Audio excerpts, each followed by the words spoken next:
عبدالحق محدث دہلوی رحمۃ اللہ علیہ 1589 کے اندر گئے اور انہوں نے فارسی میں اپنا سفر نامہ لکھا، جذب القلوب الی دیار المحبوب۔ اسی طرح شاہ ولی اللہ محدث دہلوی رحمۃ اللہ علیہ 1748 میں حج کے لیے گئے، انہوں نے اپنا سفر نامہ عربی میں لکھا، فیوز الحرمین۔ یہ ان سفر ناموں سے حج کی تاریخ ہمیں معلوم ہوتی ہے۔ اردو کے اندر بے شمار سفر نامے لکھے گئے۔ ایک سفر نامے کے بارے میں جو میں بات کرنا چاہتا ہوں، اور اس سے ہمیں یہ بات بھی معلوم ہوگی کہ حج کا نظام اس زمانے میں کیسا تھا۔ گئے نواب سکندر بیگم حیدرآباد کی، وہ حج کے لیے گئی، انہوں نے بھی اپنا حج کا سفر نامہ لکھا، تاریخ وقائع حج۔ مولانا علی میاں ندوی رحمۃ اللہ علیہ پچھلی صدی کے بہت بڑے عالم، انہوں نے سفر نامہ لکھا اپنے گھر سے بیت اللہ تک۔ اسی طرح عطاء اللہ بخاری رحمۃ اللہ علیہ نے اپنا سفر نامہ لکھا، شب جائے کہ من بودم۔ الگ الگ لوگوں نے سفر نامے لکھے۔ سید احمد شہید رحمۃ اللہ علیہ آج سے ٹھیک 200 سال پہلے 1821 میں حج کے لیے گئے تھے، ہمارے یہاں سے انڈیا سے ہی گئے تھے۔ ان کی روداد کے بارے میں انہوں نے حج میں جو منظر دیکھا اور اس کے بعد جو حالات اس زمانے کے لکھے، کتاب اس کے بارے میں اردو میں کاروان حرم۔ اصل تو انہوں نے اپنی وقائع سید احمد شہید میں یہ ساری باتیں لکھی تھیں، لیکن اس کو الگ سے اعجاز احمد اعظمی نے کاروان حرم کر کے ترتیب دے کر شائع کیا۔ اس میں 200 سال پہلے جو حج کا نظام کیسا تھا اس کے بارے میں لکھا ہے۔ سید احمد شہید یہاں سے حج کے لیے گئے، اس زمانے میں بھارت سے حج میں جانے کا رواج انتہائی کم تھا۔ آپ کو یہ جان کر حیرت ہوگی کہ پورے بھارت کے جتنے بادشاہ، چاہے وہ سلاطین دور کے بادشاہ ہوں، مغلیہ دور کے بادشاہ ہوں، چاہے وہ نظام کے یہاں کے بادشاہ ہوں، کوئی بادشاہ، کوئی نواب حج کے لیے نہیں گیا۔ یہ بالکل عجیب بات ہے، کوئی حج میں نہیں جا پائے۔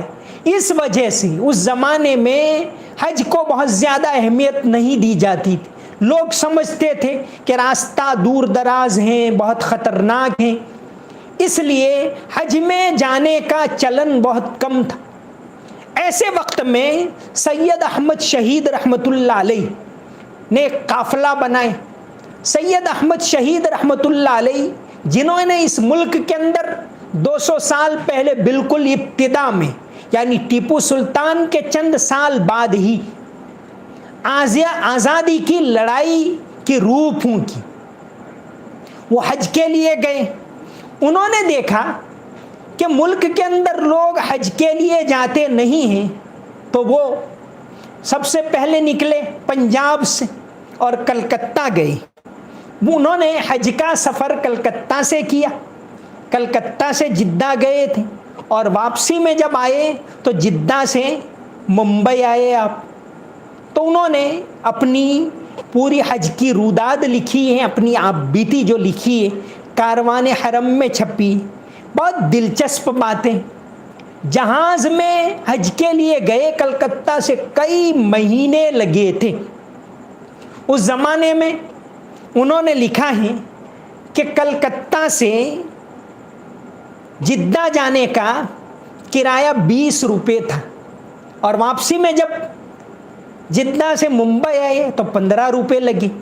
693 لوگوں کو لے کر حج میں گئے، کیونکہ انہوں نے یہ طے کیا تھا کہ اس ملک کے لوگوں کے اندر حج کا عشق بیدار کرنا ہے، نئے سرے سے حج کو زندہ کرنا ہے، نئے سرے سے لوگ اللہ کے گھر کی زیارت کریں، وہاں جائیں، وہاں کا طواف کریں، وہاں اللہ سے مانگیں، اس بات کو زندہ کرنا ہے۔ تو تحریک چلائی اور 693 لوگوں کو لے کر آپ کلکتہ سے حج کے لیے روانہ ہوئے. کل 11 جہاز کیے تھے انہوں نے. 11 جہاز کلکتہ سے کرائے پر لیے. 693 آدمی تھے اور یہاں سے نکلے. الگ الگ جہازوں کے الگ الگ نام ہوتے تھے. 11 کے الگ الگ نام تھے. اس میں سے حضرت سید احمد شہید رحمۃ اللہ علیہ دریا بقی نام کے جہاز میں بیٹھے تھے. اب آپ دیکھیے حج کا سفر آج تو کتنا آسان ہے, اس زمانے میں کتنا مشکل ہوگا. اس ایک جہاز کے اندر جس میں وہ بیٹھے, چونکہ کب پہنچیں گے کچھ پتہ نہیں, سمندر میں طوفان ہوگا کیا ہوگا کچھ پتہ نہیں, زندہ واپس آئیں گے نہیں آئیں گے کچھ پتہ نہیں, بڑا مشکل سفر ہوتا تھا. تو جس جہاز میں وہ بیٹھے تھے اس کے بارے میں ہی اگر بات کریں تو اس ایک جہاز کے اندر انہوں نے 400 بوریے چاول کے لیے تھے, 60 بوریے دال کے اور 10 بوریے آٹے کے. کیا حالت ہوگی اس زمانے میں. اور نکلے. کئی ماہ کے سفر کے بعد آپ 30 شعبان کو 1821 کے اندر 30 شعبان کو مکہ مکرمہ پہنچے. مکہ پہنچے, اس کے بعد ان کے دل کی کیا کیفیت تھی اس کو بہت خوبصورت انداز میں بیان کیا ہے. بہرحال وہاں پہنچنے کے بعد رمضان کا مہینہ انہوں نے وہاں گزارا, بلکہ 2 رمضان انہوں نے وہاں گزارے. اس زمانے میں حج کے لیے لوگ جاتے تھے تو 2 سال لگ جاتے تھے. تو حضرت نے 2 رمضان گزارے, 30 شعبان کو پہنچے. اب طواف کرنے کے بعد وہاں رمضان کے حالات وہ بیان کرتے ہیں. کیسی حالت ہوگی اس زمانے میں حضرت بیان کرتے ہیں, چونکہ نہ تو ابھی مائک کا زمانہ تھا نہ لائٹ کا زمانہ تھا. جب سحری کا وقت ختم ہونے کے قریب ہوتا تھا تو اس وقت حرم شریف کے اندر 7 مینار تھے. 7 پر ایک آدمی چڑھ جاتا تھا اور لکھتے ہیں کہ 7 بلند آواز سے اعلان کرتے تھے. جب تہجد کا وقت اور سحری کا وقت ختم ہوتا تھا اس وقت بھی, اور جب سحری کا وقت ختم ہوتا تھا تب بھی اعلان کرتے تھے. 7 لوگ زور سے اعلان کرتے تھے. اس کے بعد وہ اعلان سنائی دیتا تھا جبل ابو قبیس پر, جو وہاں ایک پہاڑ ہیں آج بھی بہت اونچائی پر موجود ہے, وہاں سنائی دیتا تھا. جبل ابو قبیس پر سے پھر ایک آدمی جو کھڑا رہتا تھا وہ بلند آواز سے پکارتا تھا. آج تو ہم مائک میں کہہ دیتے ہیں اور موبائل بھی ہے اور ہر چیز کی فیسلٹی. اس زمانے میں لوگ کتنی مشکل کے باوجود کس طرح عشق کے ساتھ یہ مہینہ گزارتے تھے. جبل ابو قبیس کے اوپر اعلان ہوتا تھا, پھر مکہ کے الگ الگ محلوں کے اندر الگ الگ افراد آدمی رکھے ہوئے ہوتے تھے. جبل ابو قبیس کا اعلان سنائی دیتا تھا, پھر وہ لوگ اعلان کرتے تھے. یہ حضرت نے اپنے سفر نامے میں لکھا ہے 1821 کی. اسی طرح ایک اور بات لکھی, اس زمانے میں مکی حرم میں 4 مصلے تھے, 4 الگ الگ نمازیں ہوتی تھی. حتیم کی طرف حنفی مصلی تھا, مقام ابراہیم کی طرف شافعی مصلی تھا, اس کے بازو میں حنبلی مصلی تھا, اور اس کے ٹھیک سامنے مالکی مصلی تھا. یہ 4 مصلے تھے. حتیم کی طرف حنفی مصلی ہوتا تھا. 4 الگ الگ نمازیں ہوتی تھی. فجر کی نماز سب سے پہلے, چونکہ چاروں مسلک صحیح, اب تو ایک ہی نماز ہوتی ہے, وہ بھی لوگ پڑھتے, وہ ہو جاتی ہے, اس میں کوئی شک نہیں. اس زمانے میں یہ رواج تھا ترکیوں کی حکومت کے زیر اثر کہ 4 نمازیں ہوتی تھی. فجر میں سب سے پہلے شافعی نماز ہوتی تھی اور حنفی نماز سب سے آخر میں ہوتی, اور باقی چاروں وقت میں حنفی نماز سب سے پہلے ہوتی. نماز اللہ کی ایک اہم عبادت ہے, ساری دنیا کے لوگوں کے اوپر فرض ہیں, تمام مسلمانوں کے اوپر فرض ہیں. جو چھوٹے موٹے اختلافات ہیں وہ دین کا ایک حصہ ہیں، لیکن نماز اپنی جگہ پر نماز ہے. تو یہ ایک بات لکھی. دوسری ایک بات انہوں نے لکھی ہے، اس زمانے میں کوئی لائٹ کا انتظام نہیں تھا، بڑے بڑے چراغ جلاتے تھے. لکھتے ہیں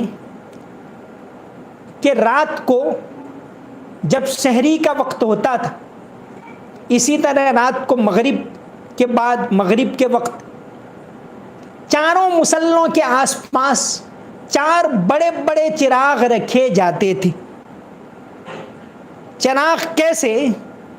مولانا سید احمد شہید رحمۃ اللہ علیہ لکھتے ہیں کہ اس کی بتی جو ہوتی تھی وہ 1.5 ہاتھ کے برابر ہوتی تھی، اس کی ڈیویٹ. تو کتنا بڑا وہ چراغ ہوگا. 4 مصلوں کے آس پاس 4 رکھے جاتے تھے. کعبۃ اللہ کے چاروں کونوں کے پاس 4 ایک یعنی کل 4. حتیم کے اندر 2 الگ سے رکھے جاتے تھے چراغ. اس طرح وہاں روشنی کا انتظام کیا جاتا تھا. حرم شریف میں، بلکہ مدنی حرم میں تو یعنی مسجد نبوی میں تو یہ حالت تھی. نبی کریم صلی اللہ علیہ وسلم کے زمانے میں 9 سال تک تو کوئی چراغ جلانے کا رواج ہی نہیں تھا، اندھیرے میں نمازیں پڑھ لیتے تھے. آتا ہے کہ سب سے پہلے تاریخ میں یہ بات آتی ہے کہ مدنی حرم میں سب سے پہلے حضرت تمیم داری رضی اللہ عنہ نے چراغ رکھے سن ہجری 9 میں. الاصابہ فی تمییز الصحابہ میں حافظ ابن حجر عسقلانی نے لکھا ہے کہ سن ہجری 9 میں حضرت تمیم داری رضی اللہ عنہ جو شام سے آ کر مسلمان ہوئے تھے، انہوں نے چراغ رکھے. نبی کریم صلی اللہ علیہ وسلم جب تشریف لائے بہت زیادہ خوش ہوئے. آپ علیہ السلام نے جب مسجد نبوی میں روشنی دیکھی تو آپ اتنے زیادہ خوش ہوئے کہ آپ نے فرمایا اما لو کانت لی ابنۃ لزوجتک، کہ تمیم داری نے اتنا اچھا کام کیا ہے کہ اگر میری کوئی بیٹی ہوتی تو ان کے ساتھ میں نکاح کروا دیتا.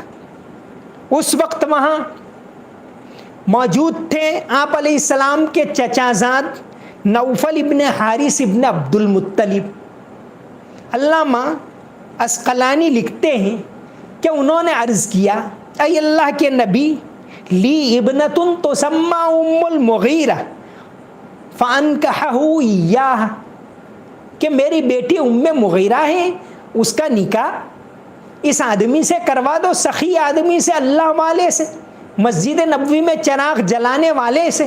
تو آپ علیہ السلام نے ام مغیرہ کا نکاح حضرت تمیم داری سے کروا دیا. تو سب سے پہلے مسجد نبوی میں چراغ جلا سن ہجری 9 میں.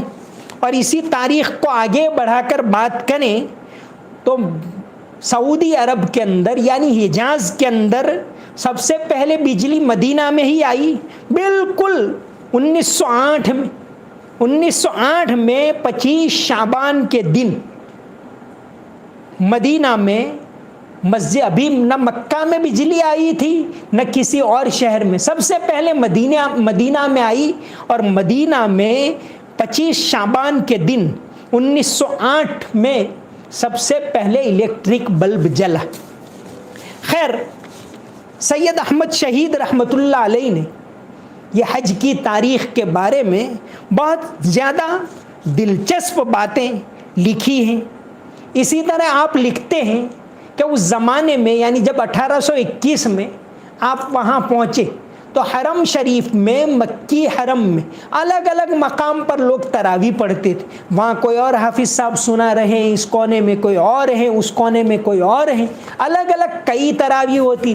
جیسے اب تو ایک تراویح ایک ساتھ ہوتی، تو اس زمانے میں ایک یہ بات تھی. تو حج کے سفر نامے جو ہوتے ہیں ان سے یہ ساری باتیں معلوم ہوتی ہیں. تو سید احمد شہید رحمۃ اللہ علیہ وہاں تقریباً 1.25 سال رہے، 30 شعبان کو آپ پہنچے، رمضان کا مہینہ گزارا، حج کا سفر، حج انہوں نے ادا کیا، اور حج کا بہت دلچسپ انداز میں انہوں نے تذکرہ کیا ہے، کیونکہ اللہ والے تھے، اور وہ جگہ جہاں دعائیں قبول ہوتی ہیں، جہاں جانے کی لوگ تمنائیں رکھتے ہیں، جہاں حاضری کا عشق رکھتے ہیں، ایسی جگہ کے اوپر وہ اللہ والے پہنچے ہوئے تھے، تو انہوں نے اپنے حج کے سفر کو بہت دلچسپ اور عاشقانہ انداز میں بیان کیا ہے۔ اس کے بعد دوسرا رمضان بھی انہوں نے وہاں گزارا، اور کر لیا تھا کہ اب اہل و عیال کے ساتھ آئیں، یہیں رہ جائیں اللہ کے گھر کے پاس، لیکن پھر ان کے دل میں آیا نہیں، بھارت کے اندر جو آزادی کی تحریک میں نے چلائی ہے، انگریزوں کو نکالنے کی، اس کو آگے بڑھانا ہے، تو پھر آپ ذی قعدہ میں وہاں سے دوبارہ نکل پڑے 1822 میں، اور پھر سفر کر کے واپس ہندوستان تشریف لائے۔ واپسی کے سفر کے بارے میں لکھا ہے کہ وہ جدہ سے بیٹھے ممبئی آئے، کرایہ صرف 15 روپے ہوا، ایک آدمی کا 15 روپے کرایہ۔ اس طرح وہ اس زمانے میں اور اس سے پہلے اہم بندرگاہ سورت تھی، ممبئی تو بعد میں ہوئی، سورت بندرگاہ، بہت سارے لوگ حج کے لیے سورت سے ہی جایا کرتے تھے، جیسے مولانا رحمت اللہ کیرانوی، جن کا واقعہ آگے انشاءاللہ میں بیان کر رہا ہوں، وہ بھی حج کے لیے تشریف لے گئے تو سورت سے گئے۔ سورت ایک اہم بندرگاہ تھی، اور اکبر نے جب 1573 میں گجرات کے اوپر فتح حاصل کی، اس فتح کی خوشی میں انہوں نے فتح پور سکری کا دروازہ بنوایا، اور اس کے بعد اس فتح کی خوشی میں ایک قافلہ گلبدن بیگم یعنی اکبر کی پھوپھی اور بابر کی بیٹی، ان کے ساتھ ایک پورا قافلہ سورت سے گیا 1576 میں، عورتوں کا قافلہ۔ تو اکبر نے گجرات پر فتح کی خوشی میں 6 لاکھ روپے ان کے ساتھ حرم میں بھیجے تھے۔ اس کا بھی تذکرہ گلبدن بیگم نے اپنی تاریخ میں کیا ہے۔ سورت کے اندر جو آج کل میونسپل کارپوریشن ہے، اس کا نام تھا مغل سرائے۔ یہ ایک پوری تاریخ کے ساتھ جڑی ہوئی مغل سرائے، جس کو بنوایا تھا شاہ جہاں نے حج کے قافلوں کے لیے، حاجیوں کے لیے ایک مسافر خانہ تھا، وہاں سے لوگ حج میں جایا کرتے تھے۔ اب وہاں سورت کی جو میونسپلٹی ہیں، کارپوریشن ہیں، وہ بلڈنگ وہاں موجود ہیں، بلکہ اسی بلڈنگ میں وہ میونسپل کارپوریشن ہے، تو وہ تو حاجیوں کا مسافر خانہ تھا مغلوں کے زمانے میں، اور لوگ وہاں سے حج کے لیے جایا کرتے تھے۔ تو یہ بہت ساری دلچسپ باتیں ان سفر ناموں سے معلوم ہوتی۔ مکہ کے اندر جیسا کہ بتایا کہ آپ علیہ السلام نے عیسوی سن 632 میں 6 مارچ کے دن، جمعہ کے دن پہلا خطبہ دیا۔ مکی حرم کے بارے میں اگر بتائیں تو مکہ کے اندر جو حرم شریف کی تعمیر سب سے پہلے حضرت کی تھی، اسی بنیاد کے اوپر حضرت ابراہیم علیہ السلام نے تعمیر کی۔ اسی بنیاد عیسوی سن 604 میں، یعنی آپ علیہ السلام کی نبوت سے 6 سال پہلے، دوبارہ کعبۃ اللہ کی تعمیر کی۔ نبوت سے 6 سال پہلے، اس وقت وہ حجر اسود کا رکھنا آپ علیہ السلام کے مبارک ہاتھوں سے ہوا، جس یہ واقعہ تو ہم بارہا سنتے رہتے ہیں۔ اس وقت چونکہ ان کے پاس رقم، حلال کمائی کی رقم کچھ کم تھی، تو حتیم کا حصہ باہر رہ گیا۔ عبداللہ ابن زبیر جب مکہ کے گورنر بنے سن ہجری 65 میں، یعنی عیسوی سن 684، انہوں نے یہ کیا کہ کعبۃ اللہ کی دوبارہ تعمیر کی اور حتیم کا حصہ پھر سے اندر داخل کر دیا۔ لیکن اس کے بعد ولید ابن عبد الملک بادشاہ بنے، اس کے ٹھیک 25-26 سال کے بعد 709 عیسوی میں، یعنی 91 میں، سن ہجری 65 سے 91 تک حتیم کا حصہ اندر داخل رہا۔ ولید ابن عبد الملک نے کہا نہیں، نبی کریم صلی اللہ علیہ وسلم نے حتیم کو باہر رکھا تھا، وہ باہر ہی رہے گا۔ تو دوبارہ سارے پتھر نکال کر پوری عظمت کے ساتھ نئے سرے سے تعمیر کروائی اور حتیم کا حصہ پھر سے باہر کر دیا۔ اس کے بعد وہ باہر ہی حضرت عمر کے زمانے میں سن ہجری 17 میں حرم کی مسجد ہیں، اس میں اضافہ کیا۔ حضرت عثمان رضی اللہ عنہ نے پھر اضافہ کیا سن ہجری 26 میں، جب حاجیوں کی تعداد بڑھی۔ اس طرح اضافہ ہوتا رہا۔ مقتدر باللہ عباسی بادشاہ، انہوں نے سن ہجری 306 میں یعنی 918 میں حرم شریف کی جو مسجد ہے اس میں بہت زیادہ بڑھوتری کر دی، اتنی بڑھوتری کر دی کہ اس کے بعد پورے 1000 سال تک مسجد حرام اسی پوزیشن کے اوپر رہی۔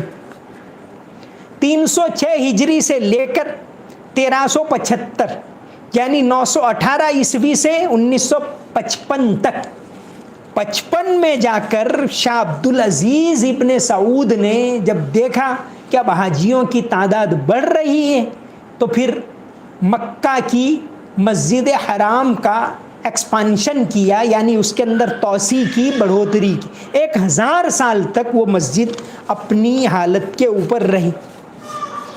اگر بات کریں مدینہ کی، نبی کریم صلی اللہ علیہ وسلم جب مدینہ میں پہنچے ہجرت کر کے، مدینہ کی تاریخ کے بارے میں ایک بہت اہم کتاب ہے علامہ سمہودی کی، وفاء الوفا باخبار دار المصطفیٰ۔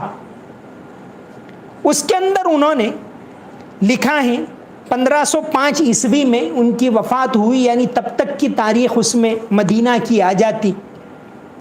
نبی کریم صلی اللہ علیہ وسلم مدینہ میں پہنچے، پہلے تو قباء میں آپ نے ایک مسجد ابن ہدم کی زمین کے اوپر، پھر جب آپ شہر کے اندر داخل ہوئے سب سے پہلا کام آپ کا یہی تھا کہ اللہ کا گھر بنایا جائے تاکہ لوگ عبادت کریں، تاکہ لوگ اللہ کی طرف مائل ہوں، تاکہ لوگ نماز پڑھیں، تاکہ لوگ وہاں آ کر اچھے۔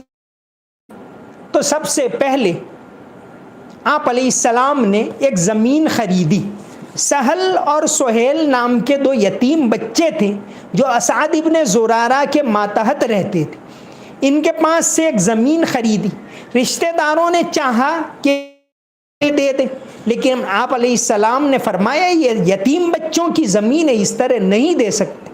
آپ علیہ السلام نے زمین خریدی۔ حضرت ابو بکر صدیق رضی اللہ عنہ نے اپنے پاس سے اس زمین کے 10 دینار ادا کیے اور قیامت تک کے لیے اپنے کھاتے میں بیلنس کر لیا۔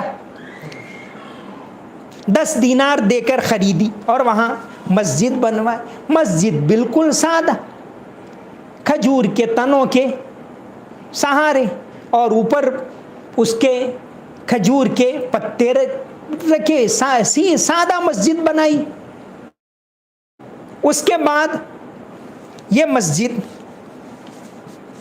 اسی حالت پر رہی۔ بعد میں ابن عبدالعزیز نے سب سے پہلے سن ہجری 93 میں یہ مسجد برابر پکی بنائی. توسیع تو پہلے بھی ہوئی مسجد کی، لیکن پکی مسجد عمر ابن عبد العزیز نے سن ہجری 93 میں بنائی، اور 4 مینار پہلی مرتبہ مسجد نبوی کے اوپر بنوائے. پھر یہی حالت پر رہی. عیسوی سن 1279 یعنی ہجری 678 میں، اسلام کے بعد 750 سال کے بعد پہلی مرتبہ آپ علیہ السلام کی قبر اطہر کے، اور ساتھ ہی حضرت ابو بکر اور حضرت عمر کا مزار بھی وہیں ہے، وہاں گنبد 678 ہجری میں مصر کے سلطان منصور ابن قلاوون صالحی نے بنوایا. لکڑی کا بہت بڑا گنبد بنوایا اور اس کو پیلا رنگ چڑھایا. اس لیے جس کو آج کل ہم گنبد خضرا، خضرا کے معنی ہرا، گرین، پہلے سب سے پہلے جب بنایا 750 سال کے بعد تو وہ پیلا تھا. گنبد صفرا کے نام سے وہ مشہور تھا، القبۃ الصفرا.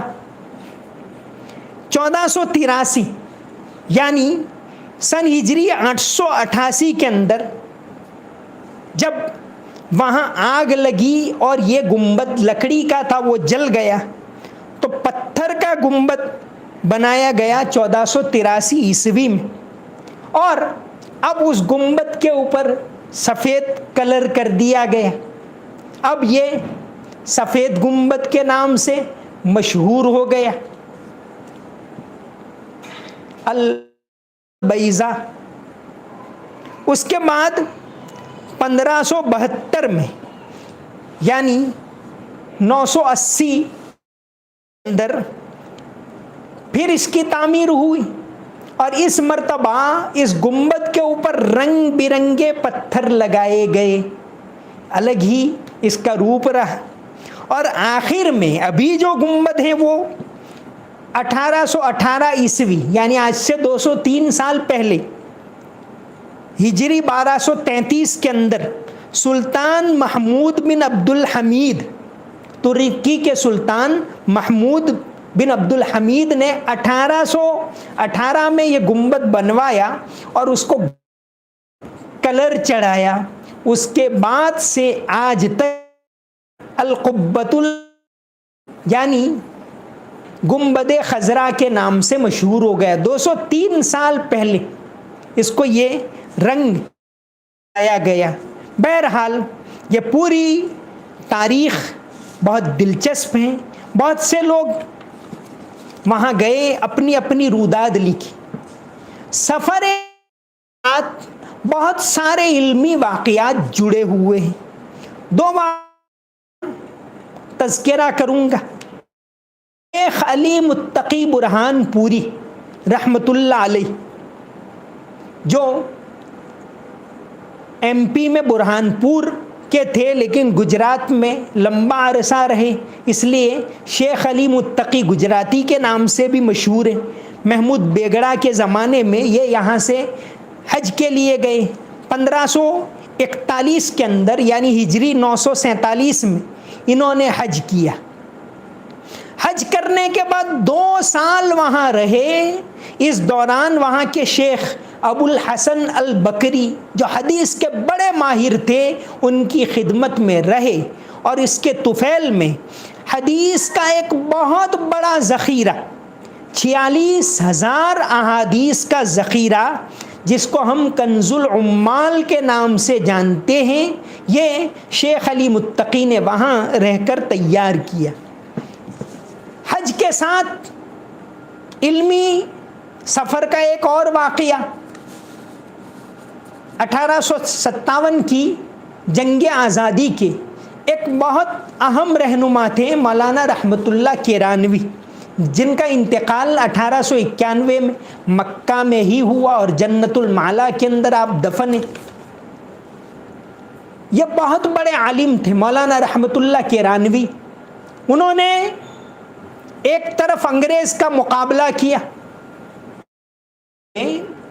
انگریزوں نے بے شمار غلط فہمیاں بھارت کے مذاہب کے بارے میں، اسلام کے بارے میں، ہندو مذہب کے بارے میں بھی پھیلائے رکھی تھی۔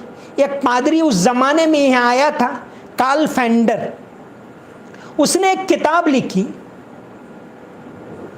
اس کتاب کا نام تھا بیلنس آف ٹروتھ۔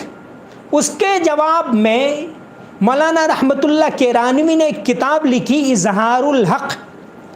تاریخ اسلام میں کرسچینٹی کا جائزہ لے کر اگر سب سے اہم کوئی کتاب لکھی گئی ہو تو یہ ہے اظہار الحق۔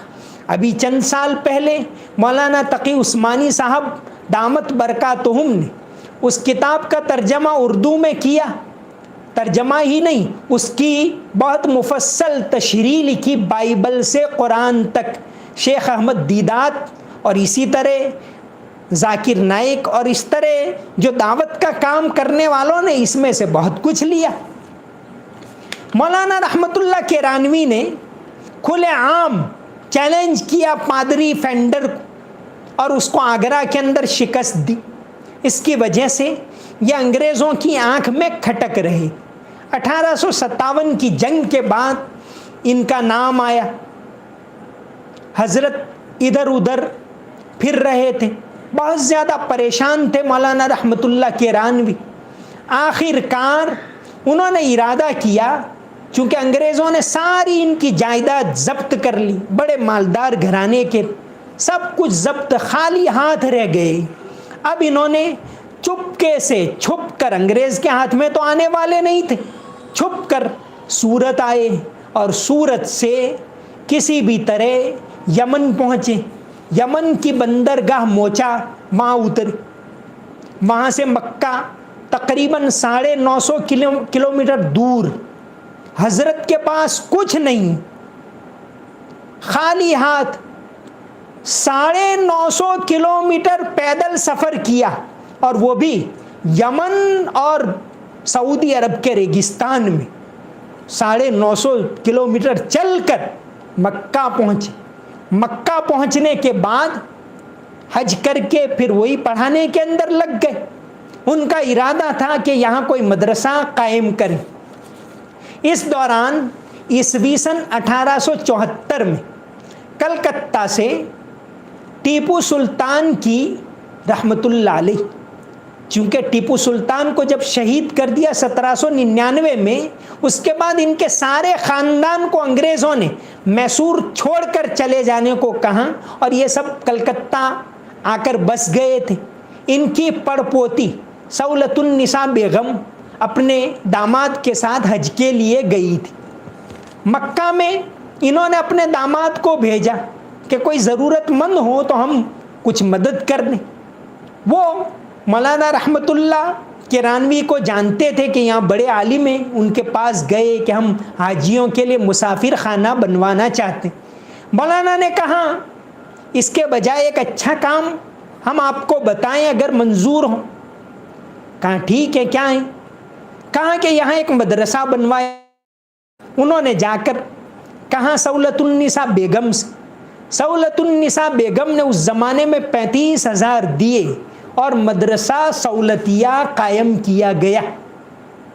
آج بھی مکہ کے اندر یہ مدرسہ موجود ہے۔ مولانا رحمت اللہ کیرانوی کے بعد حاجی امداد اللہ مہاجر مکی اس مدرسے کے محتمیم رہے، الگ الگ لوگ یہاں انتظام کرتے رہے۔ آج بھی مکہ کے اندر حنفی فقہ کا اور ہمارا ہندوستانی طرز کا کوئی مدرسہ ہے تو آج 150 سال کے بعد بھی وہ مدرسہ موجود ہے۔ مدرسہ سہولتیہ کاکیا علاقے کے اندر موجود ہے۔ ہمارے گودھرا کے مرحوم مولانا احمد ججارہ صاحب یہ بھی ایک عرصے تک وہاں رہے، انہوں نے بھی یہاں پڑھایا ہے۔ ابھی آخر میں اس مدرسے کے محتمیم مولانا رحمت اللہ کیرانوی کے پڑپوتے مولانا حشیم رحمت یہ اب تک محتمیم تھے۔ ابھی اسی رمضان کے اندر 30 اپریل 2021 کو ان کا انتقال ہو گیا۔ اس کے بعد اہتمام محتمیم کس کو بنایا ابھی پتہ چلا نہیں۔ تو مسلسل حج کے سفر کی یہ برکت کہ وہاں ایک مدرسہ قائم کیا گیا۔ تو یہ حج کے سفر کی ایک عجیب داستان ہے. ان دنوں کے اندر تو عاشقان خدا یہی ارادہ رکھتے ہیں کہ ہم بھی جائیں, ہم حج کریں, ہم بیت اللہ کا دیدار کریں, ہم بھی مدینہ جائیں, نبی کریم صلی اللہ علیہ وسلم کے روضے کی زیارت کریں. اور جن لوگوں کے دل کی آنکھیں کھلی ہوئی ہوتی, آپ نے وہ نظم سنی ہے, اقبال عظیم کر کے ایک شاعر گزرے ہیں, وہ اصل تو یہاں میرٹھ کے تھے, پھر آزادی کے بعد وہ ڈھاکہ میں چلے گئے. اس کے بعد ان کی بینائی چلی گئی. بڑے شاعر ہیں, نعتیہ کلام بہت لکھا ہے. انہوں نے ایک شعر لکھا ہے کہ بصارت کھو گئی لیکن بصیرت تو سلامت ہیں, کہ اگرچہ یہ آنکھیں چلی گئی لیکن ہمارے دل کی آنکھیں کھلی ہوئی ہیں. بصارت کھو گئی لیکن بصیرت تو سلامت ہیں, مدینہ ہم نے دیکھا ہے مگر نادیدہ نادیدہ. تو یہ دل کی آنکھوں سے دیکھنے والے, جب اللہ والے وہاں جاتے ہیں, وہاں پہنچتے ہیں, اللہ تبارک و تعالیٰ ان کو نوازتے ہیں, ان کی دل کی آنکھیں کھول دیتے ہیں. اس کے ذریعے یہ وہاں سے اپنی روحانیت کے اندر اور زیادہ ترقی کرتے ہیں, عشق خدا زیادہ آگے بڑھتے ہیں, عشق نبی کے اندر اور اضافہ ہوتا ہے. تو یہ ہندوستانی حج کے سفر کی ایک بہت بڑی روداد ہے, بہت بڑی تاریخ ہے. پہلے میں نے بتایا 1576 میں, چونکہ یہاں سے کوئی مغل بادشاہ تو حج کے لیے گئے نہیں, جب 1573 میں گجرات کے اوپر اکبر نے جیت حاصل کی تو اس کی خوشی میں اکبر تو جا نہیں پائے, لیکن ان کی پھوپھی گل بدن بیگم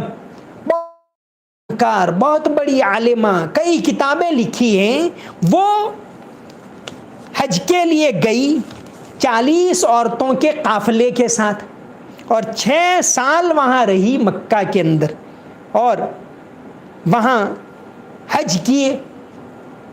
اس وقت اکبر نے 6 لاکھ روپے وہاں بھیجے تھے حرم شریف کی خدمت کے لیے, لیکن جب یہ لوگ لمبا عرصہ رہے اور بات ترکی تک پہنچی تو ترکی کے بادشاہ کو کچھ ورغلایا گیا, کچھ خدشہ ہوا کہ شاید یہ لوگ مکہ کے اوپر ہندوستان والے قبضہ کرنا چاہتے ہیں. تو پھر انہوں نے مکہ کے گورنر کو حکم بھیجا کہ ہندوستان کی عورتوں کا شاہی خاندان کا جو قافلہ ہے اس کو واپس کر دیا جائے. اور اس کی وجہ سے اکبر اور سلطنت, ترکی سلطنت کو کھینچتان رہی کچھ عرصے تک, اور یہاں سے جو امداد جاتی تھی وہ بند ہو گئی. دوبارہ جہانگیر نے وہ امداد شروع کی.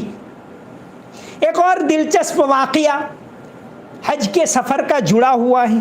جہانگیر کے زمانے میں بڑے بڑے جہاز تھے جو ہندوستان سے حج کے لیے جایا کرتے تھے. حج کا سفر ہی نہیں, مسلمانوں نے اس زمانے میں سفر کر کے پوری دنیا پر حکومت کی, پوری دنیا کے اندر امن و امان کا پیغام پہنچایا, توحید کا پیغام پوری دنیا کے اندر پہنچایا. ایسے تو نہیں پہنچایا, ساری دنیا میں چھا گئے تھے. بڑے بڑے جہاز تھے, بڑے بڑے قافلے جاتے تھے, بڑی بڑی تجارتیں بھی تھی. ایسا ہی ایک جہاز تھا, جہانگیر کی ماں یعنی اکبر کی بیوی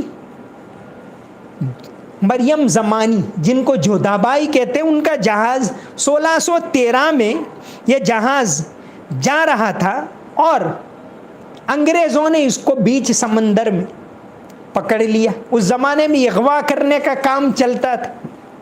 1613 کے اندر 700 حج کرنے والے اس کے اندر سوار تھے.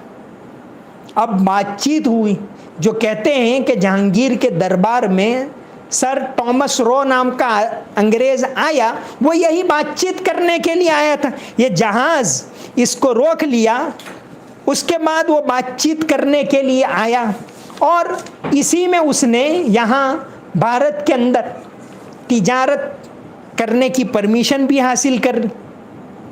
اسی طرح ایک اور دلچسپ واقعہ، تاریخ کے اندر سب سے پہلے بہت سارے غیر مسلم ہوں گے جنہوں نے بھیس بدل کر حج کیا، اور وہاں کہیے یا تو منافقت کی یا جو بھی کیا، لیکن سب سے پہلا ایسا مسافر جس نے بھیس بدل کر حج کیا اور پھر اپنے سفر کی روداد لکھی 1503 میں، اٹالین مسافر لیوڈوویکو دی ورتھیما، اس نے وہاں پہنچ کر حج کیا، ایک غلام کی شکل میں وہاں گیا، اور پھر اس کے بعد اپنا سفر نامہ لکھا، دا ٹریولز آف لیوڈوویکو دی ورتھیما، اس نام سے اب بھی یہ کتاب چھپتی ہے۔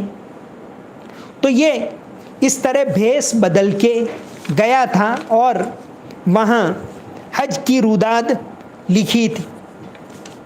حج کے بارے میں اور بہت ساری ہیں، لیکن وقت ختم ہونے کو ہیں۔ مدینہ شریف کے بارے میں کچھ ماڈرن باتیں، سب سے پہلے وہاں بجلی 1908 کے اندر آئی۔ زیادہ تر لوگ سمندری راستے سے ہی جاتے تھے۔ پہلی مرتبہ 1937 میں مصر اور سعودی عرب کے درمیان فلائٹ شروع ہوئی، اور 1937 میں پہلی مرتبہ مصر کے لوگ ہوائی راستے سے حج، ہندوستان کے لوگ ہوائی راستے سے حج کے لیے پہلی مرتبہ 1954 میں گئے، جب ممبئی اور جدہ کے بیچ باقاعدہ فلائٹ شروع ہوئی۔ اس سے پہلے کچھ اکا دکا لوگ ادھر ادھر سے گئے، لیکن باقاعدہ حج کی فلائٹ پہلی مرتبہ 1954 میں شروع ہوئی۔ 1830 سے پہلے تک لوگ وہ سمندری کشتی کے اندر جاتے تھے، مہینے مہینے لگتے تھے۔ پہلی مرتبہ 1830 میں اسٹیم بوٹ شروع ہوا۔ اسی طرح 1983 تک بھارت کے لوگ اگر حج کے لیے جانا ہو، چاہے سمندری راستے سے جانا ہو چاہے فلائٹ سے جانا ہو، صرف ممبئی جاتی تھی، وہاں جانا پڑتا تھا۔ پہلی مرتبہ 1983 میں دہلی سے فلائٹ شروع ہوئی، پھر الگ الگ شہروں سے حج کی فلائٹ شروع ہوئی۔ 2000 عیسوی میں احمد آباد سے حج کی فلائٹ شروع ہوئی۔ اب اس وقت 21 شہروں سے لوگ فلائٹ کے ذریعے حج کے لیے جاتے۔ حج کے ساتھ کچھ عشق کے واقعات جڑے ہوئے ہیں۔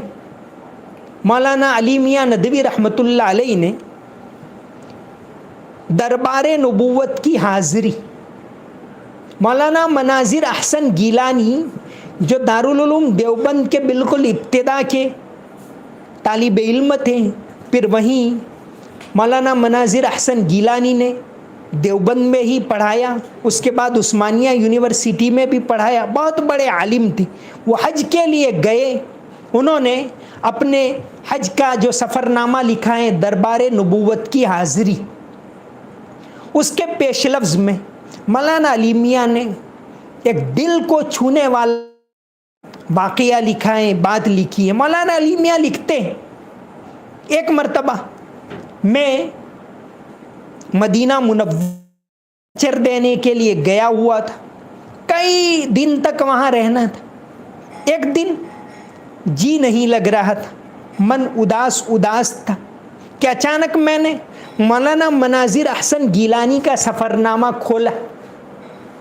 مولانا علی میاں لکھتے ہیں کہ اس میں نبی کریم صلی اللہ علیہ وسلم سے عشق کی ایک نظم تھی جو مولانا مناظر احسن گیلانی نے بنائی تھی مگدھی زبان کے اندر، یعنی وہ پرانی ہندی۔